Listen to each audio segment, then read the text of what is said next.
So hello everybody. Today I'm talking to Donna Briscoe. Donna's based in Derby. Now I first came across Donna just looking on LinkedIn. That sounds a little bit like I was stalking you then. Just looking on LinkedIn, and in her title I saw landlady and artistic director. Now I only thought I was one of those people that were interested in property and art. But when I saw her, I'm like, I need to connect with her. We connected, and we've been kind of in conversations for probably, I don't know, the last couple of years now. Hi, Crazy. Yes, I've taken on to run a pub called the Maypole Cafe Bar and Theatre. So that's where the landlady comes in. And in the back of the building, there is a small theatre space, which we're calling the Fringe. And which is lovely because we're also in the West End of Derby. So, we have our theatre, West End Theatre, which is great. And so I've become artistic director of that, taking on the space in August 2019. My first venture of this type, and specifically because I wanted to create and develop, embed a Black art scene in Derby. I felt that there isn't one and hasn't been one for many years. I've been in the arts since I was quite young and felt that there was still a bit of a need for it, really, a space where artists of Black background or whatever could actually lead or create and develop their art forms. And therefore, that's why I took the space on. So when you say you came, did you say you were an artist or creative yourself? What field, what were you working in? What do you work in now?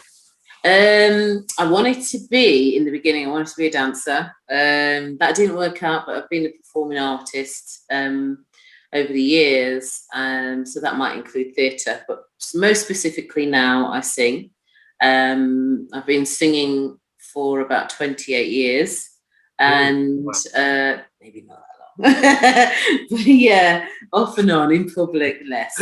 But yeah, I think it's just something that I've really wanted to focus on.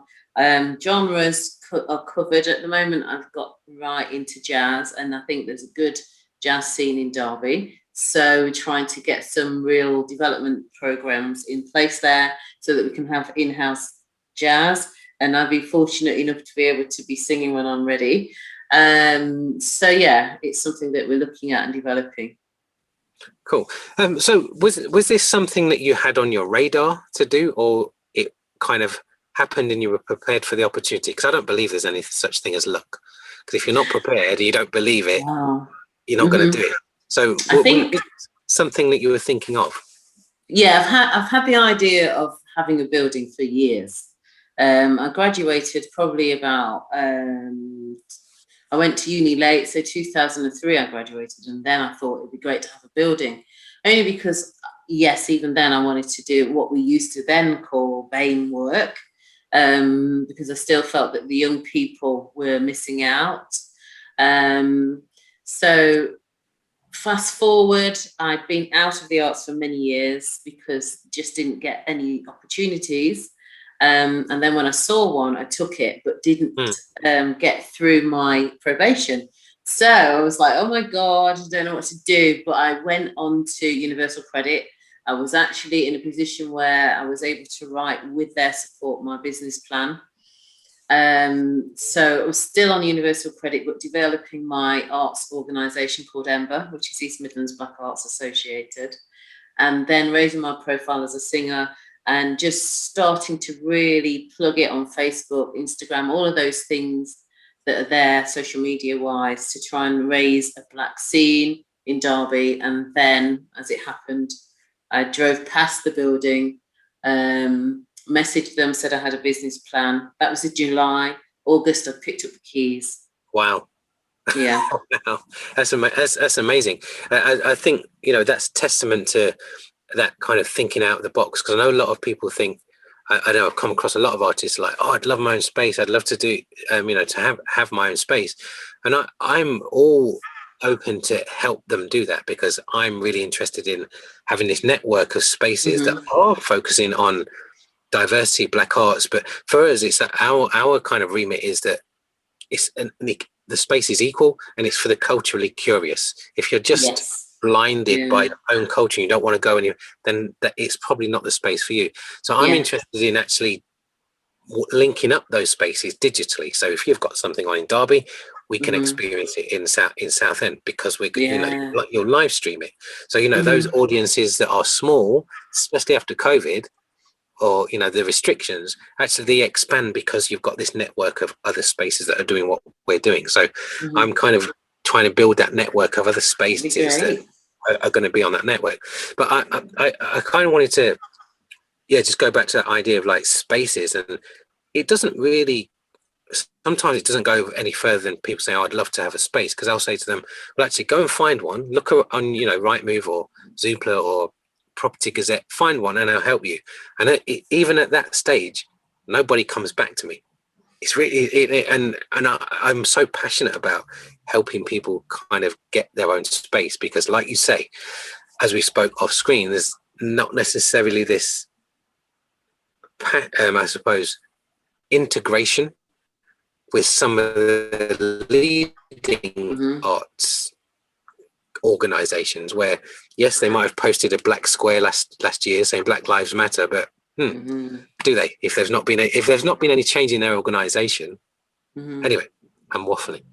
What I wanted to ask you, what you've mentioned, going back to the black arts thing, what, obviously you're passionate about that. Is there other stuff that you're passionate about that is feeding into the work that you're doing? I think to me, because my daughter is adopted, I've got young nieces and nephews, and I feel that they need to be inspired. Young people need to be inspired. And then I just felt that, in order to be able to convince them that you should, no matter what age you are, no matter where you are in your life, if you've got a dream, then you need to pursue it. You've got to get on with that, because I just felt that the only way to convince them to do that is to show them. Yeah, fantastic, brilliant. I'd then go on to ask you, with that idea of getting to where you want to be, how you want. Do you feel that you're, I suppose, where you want to be, or if you are, what was it that you did to get you there? What kind of like characteristics, what traits did you have to draw on? And if you're not, if you still think there's space to go, or places to go, what do you think might be the barriers, and how do you think you might overcome them? If there's any barriers at all, there might not be. You might be like, this is what I'm going to do. I'm going to get there. I'm definitely not where I want to be. I feel like I'm in a good place. I think because change has started to happen, maybe the right types of people are listening and are opening doors for me, maybe removing the glass ceiling, whichever way you want to look at it.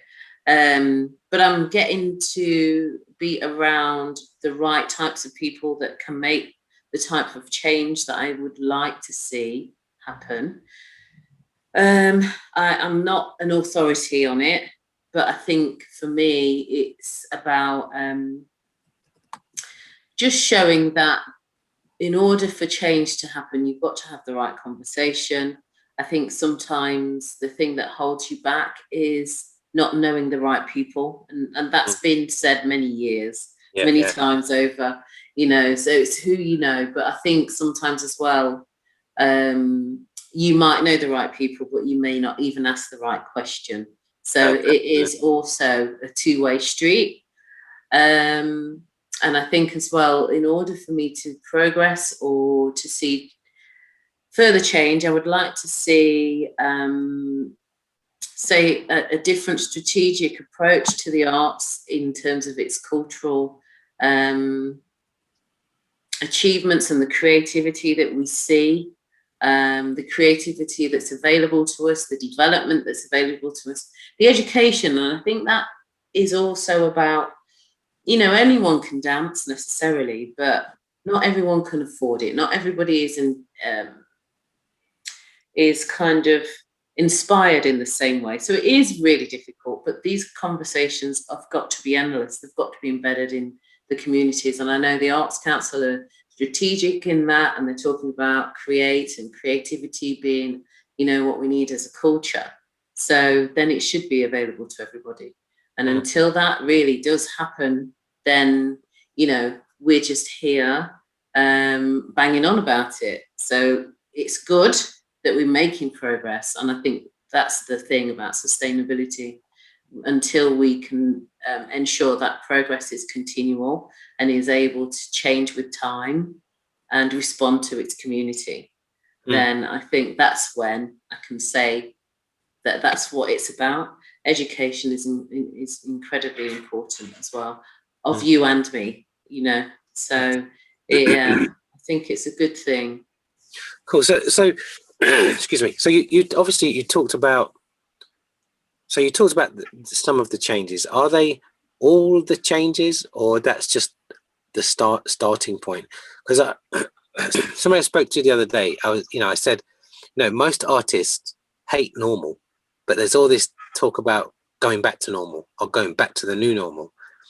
For me, I'm asking artists and creators, what's the new amazing? Because for a lot of people, the normal wasn't that good, especially for people that, the black arts and the things that we're talking about where people are marginalized. So what are the changes that you'd like to happen, you'd like to see happen, or that you feel you could implement? And more importantly, how long do you give it before you'd start doing it anyway? Wow, that's a big one. Yeah, the things that I would like to see are just an ability to feel free to be creative in the way that suits you, if that makes sense. I know that at the moment there may be more progress being made in terms of who is being invited to sit at different tables, who's been promoted.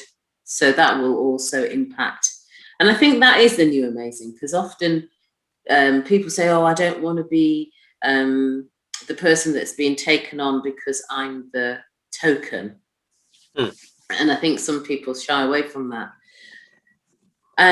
But the way I look at it is, you're not the token, you're the first. So if you're the sort of person that's going to make new life amazing in terms of the arts, or whatever it is, the new amazing, as you call it, then you've got to be the first. I've been, over the years, worried about people stealing my ideas. And a conversation I had with my coach, she made me see that you're inspiring people. That's the way you should look at it. It's not really that they've stolen your idea. You've inspired them. Highest form of flattery.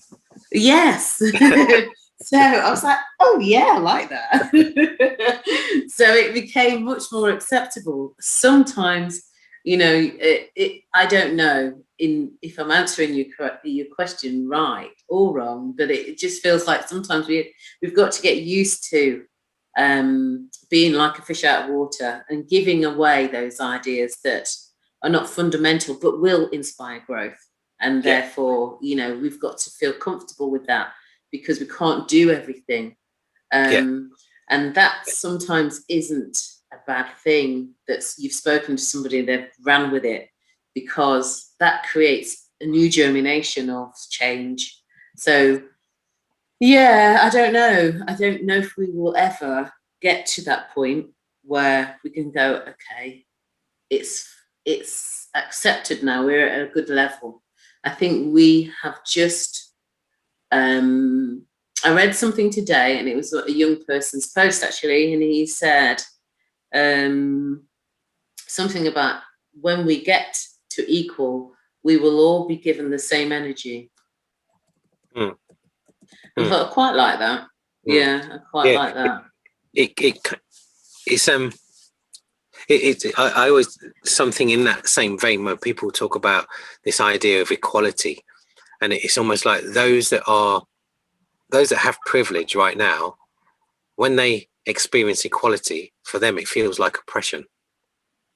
Yes. So there's this idea where it's like, just because I'm getting more or getting to that space, it doesn't mean that you're going down. It just means I'm coming to here, rather than me going So they're not getting any less. But again, I'll go back to this idea that, you know, within the arts, there's this idea of scarcity, and it obviously is to do with how the funding's distributed, who it's distributed to. So there's always this feeling of scarcity. But one of the things that I wanted to go back to in the question was, how long do we give it if there's no change, and what do we do if there's no change?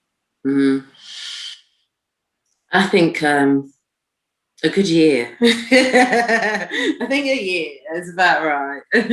I mean, I say that because, you know, everybody is in the pandemic first and foremost, and so everybody may have to even out in their own world before they can respond to a new one necessarily. And I think that's a good thing, just to say that. But at the same time, you know, we're 4 months, maybe less actually, off a year since George Floyd. And, you know, has much changed? Change is, you know, a wheel, I would say. So there is no beginning, there is no end. Yeah, I think that little bits change, and I think the only things that change are the changes that people are comfortable with. That's you know, particularly the status quo. They'll only change the things that they're comfortable with, rather than being, okay, what does this feel like if I'm uncomfortable, or actually, what does this feel like when I have not necessarily control over it, but what can this new avenue feed me? How can I understand this new way of doing stuff? And for me, there's always this idea of in the sense what you're talking about is tokenism, where they won't really invest in that idea. So some of the big theatres, if there was really this thing of like, you know, we support Black Lives Matter, has your board changed since last year? Because that's not a difficult thing to do, to add another board member. Has your senior level management, might be a little bit harder, but how has that really changed, where the thing that you're putting out on social media, you're actually adhering to? Some organizations have, some organizations haven't. It's really interesting, because I spoke to a guy the other day called Nathan Gearing, and he is based up in Sheffield, and what he did a protest, an artistic protest outside a theatre in Sheffield during the Black Lives Matter, because he'd been performing there, but he wasn't getting any love from the theatre again. So he did a silent protest, an artistic protest outside, and he's now talking to them about putting other stuff on. So I think we can talk and talk and talk and talk and talk and talk, but that's what, in a sense, for me, that's where I believe that they want us to be, just talking and applying for the same money again. Anyway, that's right.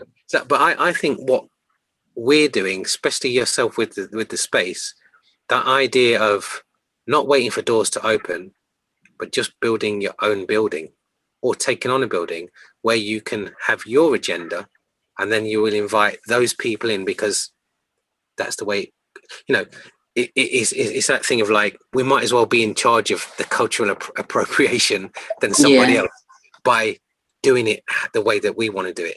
What do you feel that your space can bring to the field, in the sense of like the things that you want to promote, the things that you want to do? How do you think you might be able to influence the sector? I think it's really difficult. I think it's very twofold. In terms of the Black Arts community, that's going to take time for trust to build, whether it be with me or with the organisations. We've started conversations. I was doing a thing called Creative Conversation, and that was great, because I was inviting those decision makers from the other theatres and arts, NPOs, let's call them, into the space that I have here, and inviting those that are Black artists or people that work within the Black arts scene. to have conversations so that they can build a new program to enhance their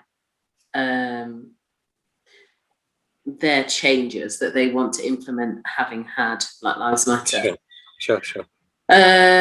So that's a really positive thing. However, I think the difference also on the other side with the arts organisations that are currently residing in Derby, etc., have seen, if you want, how much of a good relationship I have with the community, and therefore want me on board to help me inform them how to do what they need to do. But I believe in reality, the fact that I have the space has brought more weight. Had I not had the space and said the same thing, it wouldn't have been, they would have shut me down, I think, in terms of my voice being lost amidst. But I have also supporters that are in the arts as well that are saying, well, she's been singing for this length of time, she's great with the community, this, that, the other, everything. So that's good. But I also think, I have also the concern that when the doors open, still no one will come, and that's what it is. Sometimes it's about, it's just getting the balance right. I think that's the best way to say it. It's just getting the balance right, because I have my agenda in terms of what I would love to see here. I would love to have an in-house production company. And I will say that, but I know that lots of the artists that I've become aware of in the community are performers and maybe delivering workshops and that kind of thing, and may not have the skills to do production. So, I mean, I'm on now a creative producer course because it feels like I have to do everything,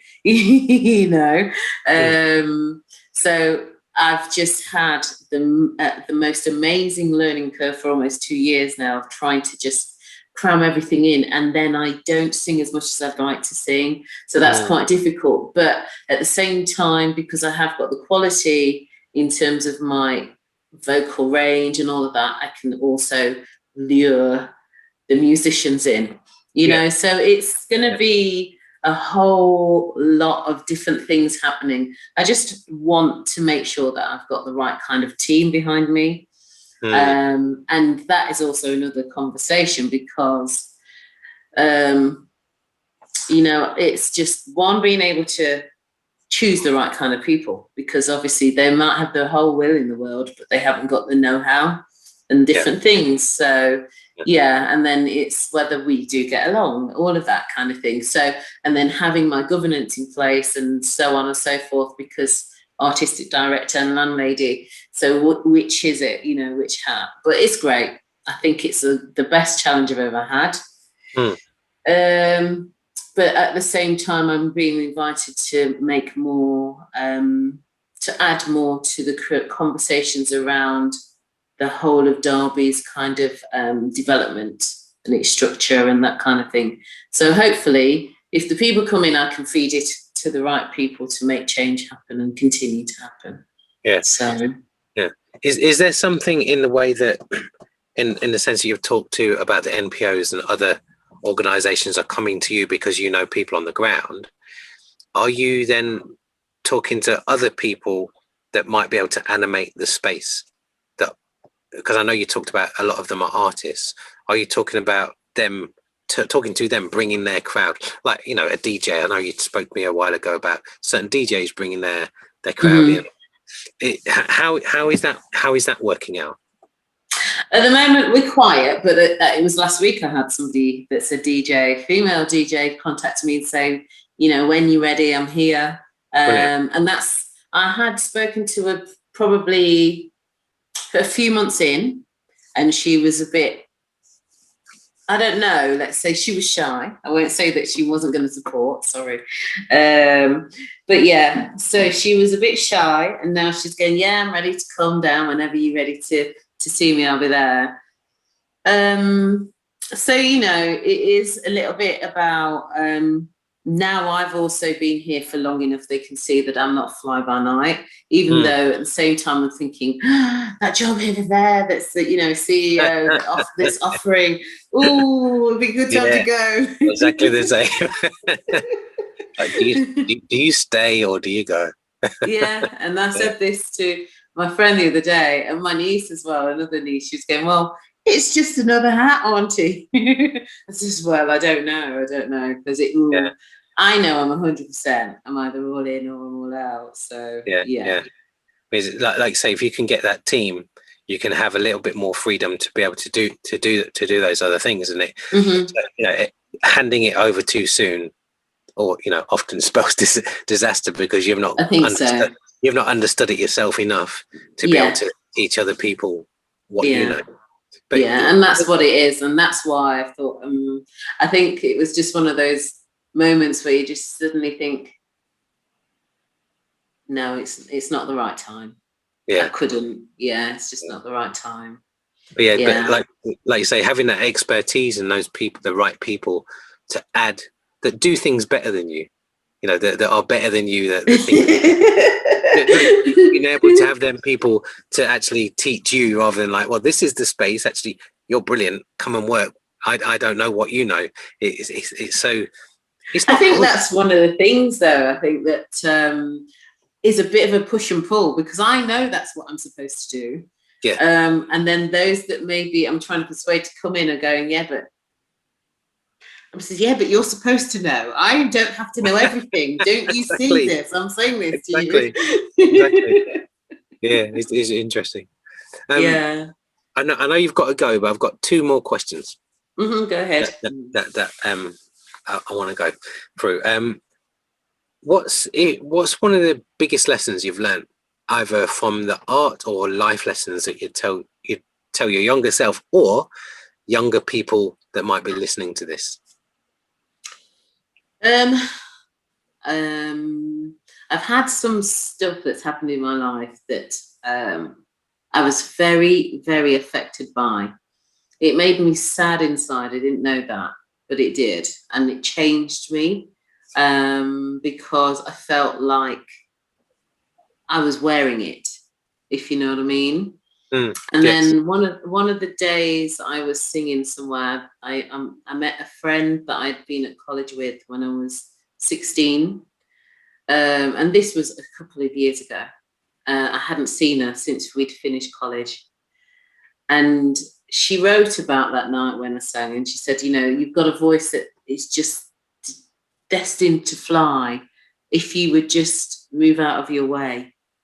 And I thought, oh my gosh. And she's the lady that coaches me. Wow. And she said, she messaged me, she said, I'd love to do it if you don't mind. And I said, yeah, that'd be great. And that is one of the things that I've just used in my progress, because she came along before this happened, just not too long before, but just before. And I just realized that, it's me and my negative voice that's holding me back now, because all of those things that happened are no longer in my life, can't really hurt me anymore. It's just I'm still wearing them. So I would say that to the young people, get out of your way and get on with it, and I know that now as well, because I'm saying that to my daughter who is adopted, and she's like, it's because I'm adopted, and she's crying and stuff like that. And, and she's had me in tears with it and stuff when we sobbed together. And then one day I was like, you can't eat your dinner because you're adopted. Let's not. And so we've got to keep you happy. You don't have to eat because you're adopted. No. And this was one of the things that kind of made me really, really think about how I am teaching her to view the world. And that was one of the things that was a turning point for me. So we let's stop wearing it. It's easy said than done, though. Well, I think if you don't know you're wearing it, it's really hard, isn't it? It's really, really hard. Let's think. If you could be somebody or something in the universe, in the world, for 24 hours, who or what would it be, and what would you do in that 24 hours? I knew he was going to ask me that one, and the answer that came to mind straight away was Michelle Obama. And it's not because I follow her, I've not read a book or anything. I just thought being able to, if it was a man, it would have been Nelson Mandela. I think because of the fact that the stories that they tell about their lives and how they reach out to the community or people, and to be able to ensure that change has happened or will happen, whether it be for the women or for communities. I think if I was her, I'd tell the story from my perspective, because I haven't ever really told my story. And that's because, you know, I'm still, I believe, in a position where it could be used as a weapon against me.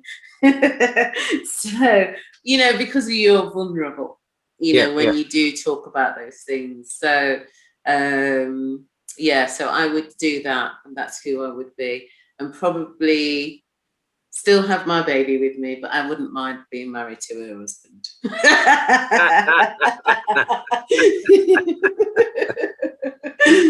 Okay, interesting. I wasn't expecting that one.